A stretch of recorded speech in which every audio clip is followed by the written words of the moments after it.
semuanya, kali ini kelompok kami akan menjelaskan apa itu struktur modal. Perkenalkan, saya Sylvia Berkanuriski. Halo, nama saya Dia Putriani. Halo, saya Dwinda Lature. Halo, dan saya Lina Tasyana Siagia. Yang pertama, saya akan menjelaskan mengenai pengertian dari struktur modal. Perbandingan atau proporsi pendanaan jangka panjang perusahaan antara utang dan modal sendiri atau ekuitas. Biasanya diukur dengan rasio seperti GER yang tujuannya menemukan kombinasi optimal yang memaksimalkan nilai perusahaan dan meminimalkan biaya modal. Lalu yang kedua, teori struktur modal. Yang pertama, teori Modigliani-Miller atau MM teori, yaitu tanpa pajak struktur modal tidak memengaruhi nilai perusahaan. Dengan pajak penggunaan utang justru meningkatkan nilai perusahaan karena adanya penghematan pajak. Lalu yang kedua ada trade-off teori, yaitu struktur modal optimal dicapai dengan menyeimbangkan manfaat pajak dari utang dengan risiko biaya kebangkrutan atau kesulitan keuangan. Lalu yang ketiga ada pecking order teori, yaitu perusahaan punya urutan preferensi sumber dana atau dana internal, yaitu laba ditahan dulu, baru utang, dan saham baru jadi pilihan terakhir. Ini muncul karena adanya asimetri informasi. Lalu yang keempat, agensi teori, yaitu struktur modal dipengaruhi konflik kepentingan antara manajer, pemegang saham, dan kreditor. Lalu yang kelima, signaling teori, yaitu keputusan pendanaan dianggap sebagai sinyal ke pasar. Penerbitan utang biasanya dianggap sinyal positif, sedangkan penerbitan saham baru dianggap sinyal negatif. Lalu yang terakhir, marketing timing teori, yaitu perusahaan memilih sumber pendanaan berdasarkan kondisi pasar yang sedang berlangsung. 3.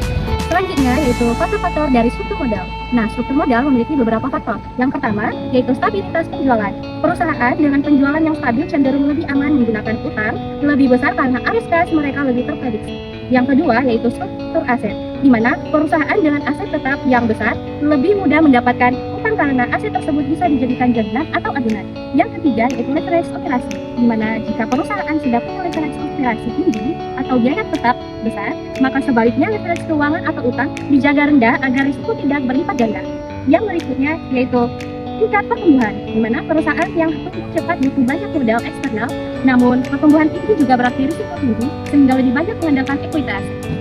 Yang kelima yaitu profitabilitas, di mana perusahaan yang sangat profitable cenderung lebih sedikit pakai utang karena bisa mendanai dirinya sendiri dengan laba ditahan atau return earnings. Ini sesuai dengan pecking order theory. Yang berikutnya yaitu pajak, di mana bunga utang bisa menjadi pengurang pajak sehingga perusahaan terdorong untuk menggunakan lebih banyak utang. Ini dasar dari trade-off theory. Yang ketujuh yaitu kendali manajemen, di mana manajemen yang tidak ingin terdilusi kepemilikannya akan lebih memilih utang daripada menerbitkan saham baru. Selanjutnya yaitu kondisi pasar, di mana kondisi pasar modal, suku bunga, dan kondisi ekonomi makro sangat mempengaruhi keputusan pendanaan. Selanjutnya itu sikap kreditur dan lembaga pemerintah, di mana persyaratan dari kreditur bank atau obligasi dan penilaian lembaga seperti Kreditndo atau Moody's membatasi seberapa banyak utang yang bisa diambil oleh perusahaan. Dan yang terakhir yaitu kondisi pasar, di mana industri berbeda punya norma struktur modal yang berbeda. Contohnya, perbankan leverage tinggi teknologi biasanya lebih banyak aktivitas. Bagian selanjutnya yaitu rasio dari struktur modal. Yang pertama yaitu debt to equity ratio atau DER, di mana mengukur perbandingan utang terhadap modal sendiri. Makin tinggi, makin besar risiko keuangannya. Nah, rumusnya yaitu DER sama dengan total utang per total ekuitas. Yang kedua yaitu debt to asset ratio, di mana mengukur proporsi aset yang dibiayai oleh utang, yang dimana nilai lebih besar dari 0,5 akhirnya lebih dari separuh aset didanai utang. Rumusnya yaitu DAR sama dengan total utang per total aset. Yang ketiga yaitu equity ratio. Nah, equity ratio ini diberikan dari DAR, menunjukkan seberapa besar porsi aset yang didanai oleh ekuitas atau modal sendiri. Nah, rumusnya yaitu equity ratio sama dengan total ekuitas per total aset. Yang keempat yaitu long term debt to equity ratio, yang dimana fokus pada utang jangka panjang saja, nah untuk menilai risiko jangka panjang. Yang rumusnya LTV per D sama dengan utang jangka panjang per total ekuitas. Dan yang terakhir yaitu interest coverage ratio atau ICR atau times interest earnings. Nah, ini tuh mengukur kemampuan perusahaan membayar bunga dari laba operasionalnya. Makin tinggi, makin aman. Nah, rumusnya ICR sama dengan EBIT per beban bunga. Selanjutnya adalah WACC, yaitu Weight Average Cost of Capital. WACC adalah rata-rata nominal biaya modal yang harus ditanggung oleh entitas dari seluruh sumber pendanaannya, baik yang masuk dari utang maupun untuk sendiri.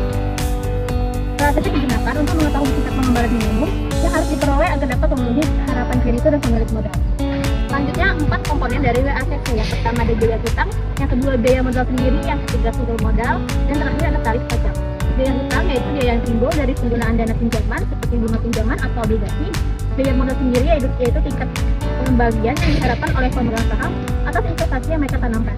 Dan struktur modal yaitu komposisi pendanaan yang berasal dari hutang dan modal sendiri. Dan struktur modal sendiri menentukan beberapa masing-masing sumber dana dalam perhitungan WACC.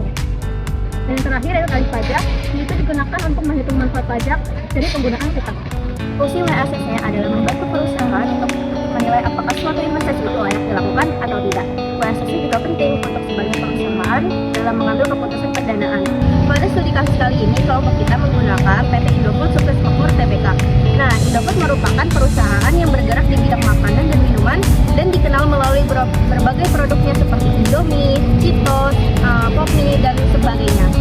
Nah, sebagai perusahaan yang besar, Indofood membutuhkan pendanaan yang cukup untuk menjalankan operasional dan mengembangkan bisnisnya. Oleh karena itu, perusahaan menggunakan kombinasi utang dan modal sendiri dalam struktur modalnya. Dengan struktur modal yang baik, perusahaan dapat memperoleh dana yang dibutuhkan sekaligus menjaga risiko keuangan tetap terkendali. Nah, itu dia tadi penjelasan dari struktur modal.